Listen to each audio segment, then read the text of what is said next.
It was supposed to be just another government update. The nation tuned in. Schools paused, morning assembly. Offices rolled out screens. Even township streets fell unusually quiet. President Cyril Ramaphosa was set to speak live on national TV about South Africa's place in the African Union. But as he stepped into the studio, something was different. On the news desk lay a white envelope, no name, just a crimson wax seal marked with the insignia of Burkina Faso. Ramaphosa paused. The camera zoomed in. "Just handed to me minutes before going live," he said softly. "From Captain Ibrahim Traore." A murmur spread across the studio. He unfolded the thick paper slowly, his eyes scanning the first lines. His lips parted slightly. He looked up, then back down again. President Ramaphosa was trembling, and the letter had only just begun. The broadcast was silent. The comment sections were flooding in. "What's in that letter?" At first, he couldn't. His voice cracked. He cleared his throat and tried again. "To the honorable leader of South Africa, I write not as a president, but as a son of Africa who cannot sleep at night." The entire studio stood still. Traore's words were not political. They were personal. "I see children starving in Lasso. I see teenagers drowning in the Mediterranean, chasing Europe. I see brothers in Nigeria losing faith in democracy. And I asked myself, what has become of us?" The camera caught Ramaphosa's face. His eyes were moist. One hand clenched the edge of the podium. "I have tanks. I have guns. But I lie awake at night knowing a mother in Kiecha weeps because she cannot feed her child." Gasps. One journalist turned away, eyes red. This wasn't strategy. This wasn't PR. This was a cry from one leader's heart to another's. Suddenly, Traore's letter was trending worldwide. And Ramaphosa hadn't even reached the part that would completely break him. President Ramaphosa's hands were now shaking. The paper trembled in front of him as he reached the middle of the letter. Then came the line. He read it once, then again. His lips moved silently. The studio waited. "We are the final betrayal." Silence. The president looked up, trying to stay composed, but a single tear rolled down his cheek. He didn't wipe it. "What are we building if the bones of our people pave?" the path Traore had written. Ramaphosa broke. "Live on national TV." He dropped the letter to the desk and turned away from the camera. His shoulders shook. He was crying. The control room didn't cut the feed. They couldn't. The truth was too heavy. The world was now watching. Africa was now watching. But the most emotional part of the letter, the one that revealed Traore's painful personal story, was yet to be read. Nobody blinked. Not the journalists, not the crew behind the cameras. Even the president's own advisors offstage were frozen in disbelief. The broadcast, meant to be a policy speech about South Africa's engagement with the African Union, had turned into something else entirely. A voice from behind the camera whispered, "Should we cut to break?" Across social media, live streams exploded. TikToks were already being made. What did Traore say to make Cyril cry? In the control room, a new instruction came in. Back in the studio, Ramaphosa finally raised the letter again. His voice steadied. "Barely," Captain Traore writes, "Africa is not broken. She is bruised, and her healing will begin the day her leaders stop whispering and start feeling." Somewhere in Johannesburg, a 14-year-old girl tweeted, "Play the tape." The screen behind Ramaphosa flickered. "To the people of South Africa, to my brother, President Cyril Ramaphosa, I did not write this. Letter for applause. I wrote it because I am tired of silence. I am tired of hearing African languages in refugee camps, but not in boardrooms. Tired of seeing African brilliance exported while African children eat from the ground." The studio was dead silent. Continued, "This continent is bleeding from wounds we no longer talk about. Hunger, stolen resources, fear of speaking truth. But we do not need pity. We need courage. And if we, me, you, Ramaphosa, fail to act, we are no longer worthy of the titles we wear." A tear escaped Ramaphosa's eye again. This wasn't politics. This was truth wrapped in courage.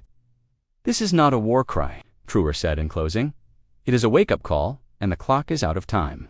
The screen faded to black. Even Twitter paused. By the next morning, the letter had reached the people. Street vendors in Cape Town had printed out pieces of the speech and were handing them to strangers. In Sotho, a group of teenage boys stood around a phone replaying Traore's voice on loop.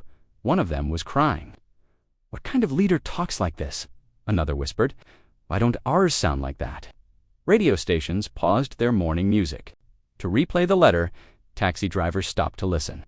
A nurse in Durban streamed it for patients waiting in line.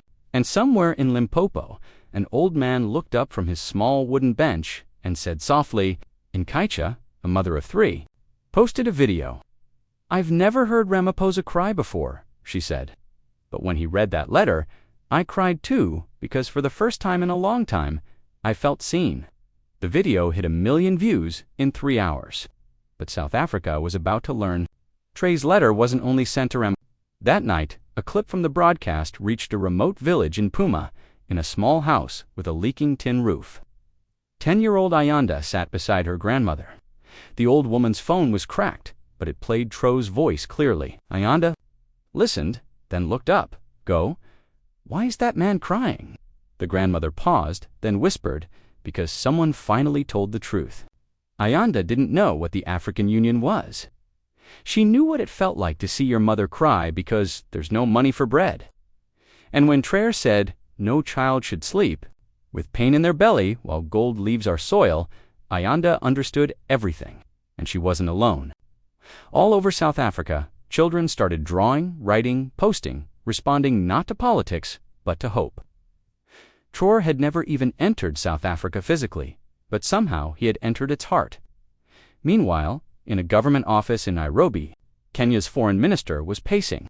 The video had gone viral across East Africa, too. People were marching with printouts of the letter. Universities were holding forums to discuss it. Artists were painting murals of Traore with the words, "Let's build a great Africa." President Ramaphosa's advisor was confused. "In on whatever this is," the minister said. "Africa has needed this for decades. Don't let it die" is just another viral clip. Ramaphosa, still shaken, agreed to a video conference. That week, 12 African countries joined a private digital summit. Not public, not televised, all because of one letter. Traore was invited. He didn't appear in military gear. He wore a simple African shirt, the colors of the Burkinabe flag stitched softly across the chest. "We are not here to debate power," he said. "We are here to remember the promise we made to our people, then forgot." Somewhere in the meeting, a delegate from Ghana began to cry. "This is what Nkrumah dreamed of," he whispered, but one leader, one giant of Africa, had yet to respond. That morning, Ramaphosa was handed another envelope. No cameras, no broadcast. It was from Zinzi Mandela, daughter of the late Nelson Mandela. Inside a handwritten note, "My father once said, it always seems impossible until it is done. I watched you break down on live television, and I didn't see weakness. I saw Mandela in you, and I saw the spirit of Africa in Captain Traore." Ramaphosa's hands trembled again. Zindi included something else. A scanned copy of an unpublished note Mandela wrote before his passing, scribbled in the margin of his diary. It read, "One day a young lion will rise in the West. He will speak not for power, but for the voiceless. The continent must listen to him." Ramaphosa sat back in silence. He looked out the window. Was Ibrahim Traore that lion? Before anyone could process what was happening, a new announcement shook the continent. Captain Traore would address Africa Live, not as a military leader, but as a servant of the people. What would he say next? The world was about to find out. The date was set. Friday, 8 hours p.m. West African time. Millions gathered around TVs, phones, projectors. Even in rural villages, elders rolled out dusty radios, praying someone nearby had signaled the world had heard of Captain Ibrahim Traore, but they had never heard from him like this. The broadcast opened with silence. Then Traore appeared. No uniform, just a plain African shirt, sleeves rolled up. His face was calm but serious, lit gently by warm studio lights. He spoke softly to every mother who has ever gone to bed hungry, to every father who left home for a job that never existed, to every child who thinks they must leave Africa to matter. He paused. You could hear a pin drop across the continent. You were never forgotten. You were silenced. And I have come to break the silence. People stared, mouths open. This wasn't a political speech. It was a confession from a son. Of Africa, even Ramaphosa, watching from Traore, was visibly emotional. Then Traore asked a question that changed everything. What if the real poverty is not in our wallets but in our unity? He hadn't even reached his second point yet. Traore looked into the camera. I want to tell you a story I've never told publicly. The entire continent leaned in. When I was 14, I saw my neighbor collapse in the street. His daughter ran for help, but there was no doctor, no clinic, just dust and silence. He died in her arms. I remember how the mother screamed. He closed his eyes for a moment. That man wasn't a soldier. He wasn't a leader. He was just African. But no news covered it. No camera recorded it. Why? Because, to the world, African pain doesn't trend. Viewers began crying. In homes, taxis, buses, people wiped their faces.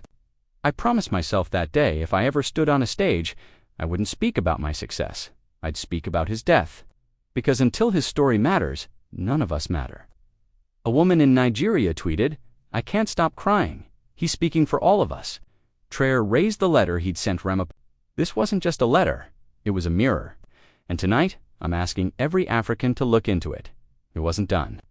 The final part would shake the foundations of African politics. Traore leaned forward. Here is what I believe. If Africa is to rise, we cannot wait for others to save us. No one is coming, and they never were. He reached beneath his desk and lifted a new document. Thick, bound, stamped. This is my proposal. A Pan-African coalition. Voluntary, independent, no external aid. Built by us, for us. Gasps rippled across living rooms, radio stations, even prisons where inmates were allowed to watch. We will start small. 10 countries, one plan. Shared resources, shared education, shared defense. No puppets, no middlemen, only Africans at the table. Across WhatsApp groups, people went wild. Is this real? He's doing it. Where do we sign? In Lusaka, a bus conductor pulled over, turned up the volume, and said, We're witnessing history. Guys, back in the studio, Traore gave one final promise. I will not live forever, but if we build this together, Africa will. He bowed his head, the screen faded to black, and across the continent, people stood up. Not for applause, but because they felt something rise in their chest. Hope, the day after Traore's live address, a photo went viral. It was of a classroom in northern Mozambique. Dirt floors, wooden benches, no roof. But in the center of the blackboard, a teacher had written, Let's build a great Africa. Captain Ibrahim Traore. Children sat in the scorching sun, notebooks in their laps, eyes bright. The teacher, Miss Alina, spoke into a borrowed phone for a local journalist. We've waited so long for someone to speak to us, she said. Not about aid, not about donations, but about dignity. Her students had drawn maps of Africa with no borders.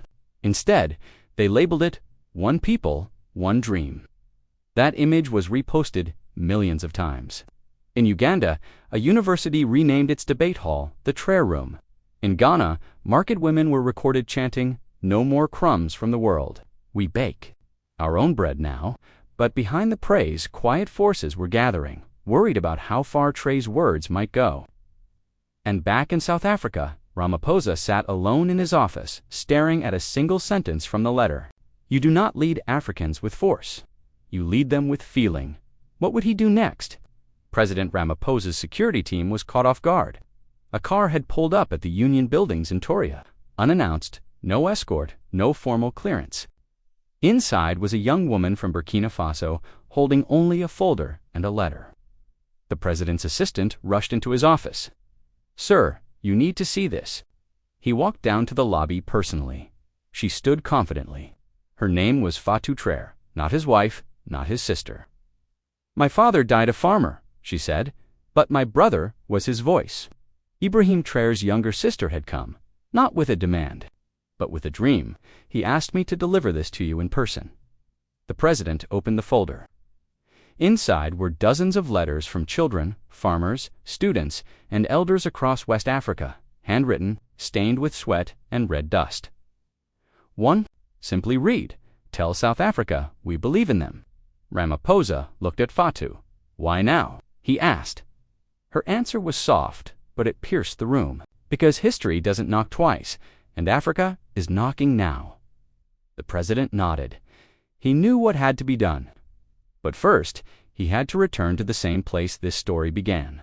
Exactly 21 days after receiving the letter on live TV, President Cyril Ramaphosa returned to the same studio. Same lights, same cameras, same desk, but this time he wasn't shaking.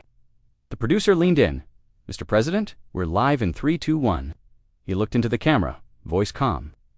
"3 weeks ago, I opened a letter that broke me open. Not because it was cruel, but because it was honest. Captain Ibrahim Traore didn't insult me. He reminded me of the promises we've all buried beneath bureaucracy." The screen behind him showed the words, "Africa Rising, an invitation to build." Ramaphosa continued, "Today, I accept his invitation. South Africa will co-lead the Pan-African Coalition. We will send not just leaders, but teachers, builders, doctors, people who carry Africa in their bones." Millions watching began to cheer. In Johannesburg, people poured into the streets. In Ouagadougou, families cried tears of pride. But this wasn't just a speech, it was a seed, and it was about to grow faster than anyone expected.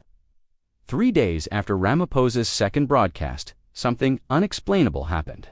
It started in Kigali, then Lagos, then Addis Ababa, then Gaborone. Thousands of people began marching, not in protest, but in unity. Old men in dashikis, women holding their babies, teenagers waving Pan-African flags. They held up signs that read, "The letter woke us up. Africa first, Africa forever. We are one people." The movement had no official name, no sponsors, no celebrities, just the people. In Cape Town, someone held up a large print of Ramaphosa, crying. In Bamako, a huge banner showed Traore's words, "If unity is our burden, then division is our curse." And in Soto, Ayanda, the little girl stood on a wooden box and read part of the letter aloud. People gathered and cried around her. She was just 10. The streets had spoken. This wasn't politics anymore. This was reawakening. And back in Ouagadougou, Ibrahim Traore sat at his desk watching live footage of the marches. He turned to his advisor. "I only wrote one letter." The advisor replied, and it became Africa's voice. A month later, 10 African presidents gathered in person for the first time in years at an open-air summit in Accra, Ghana. No red carpets, no helicopters, no foreign observers, just a long wooden table under the African sky. They called it the Unity Table. President Ramaphosa sat beside Ibrahim Traore. There were no scripts, just stories. Stories of abandoned schools, now reopening. Stories of farmers exchanging seeds across borders. Stories of stolen minerals, finally, being negotiated at fair prices by Africans only. Traore stood up today. "We don't sign a contract. We sign a promise to never again lead with ego or sell our people for comfort." He reached into his coat and pulled out the original letter. Folded, a little torn, but still whole. "This letter doesn't belong to me anymore. It belongs to every African who dares to hope." He handed it to a young girl from a nearby village who had been watching from the crowd. The girl clutched it like a treasure. The summit ended with no applause, just silence. But this time, it was the kind of silence that comes after something sacred. Africa was no longer asking to be seen. Africa was standing tall together. 1 year later, a statue was unveiled in Ouagadougou. It wasn't of a president or a soldier. It was a sculpture of an envelope split open with words flying out of it like birds. At its base, it read one letter, one continent, one dream. Schools now taught the letter in literature classes. Small towns painted murals of children holding hands across flags. And in a simple clinic in Limpopo, a nurse whispered to a newborn baby, "You came at the right time. Africa is awake now." President Ramaphosa visited Burkina Faso privately. No media, no press. He and Traore walked alone through a garden. "You didn't just write a letter," Ramaphosa said quietly. "You rewrote history." Traore smiled. "No, we all did." As the sun set behind them, the sound of children singing the new Pan-African anthem echoed in the distance. It wasn't perfect. The journey had just begun. But something,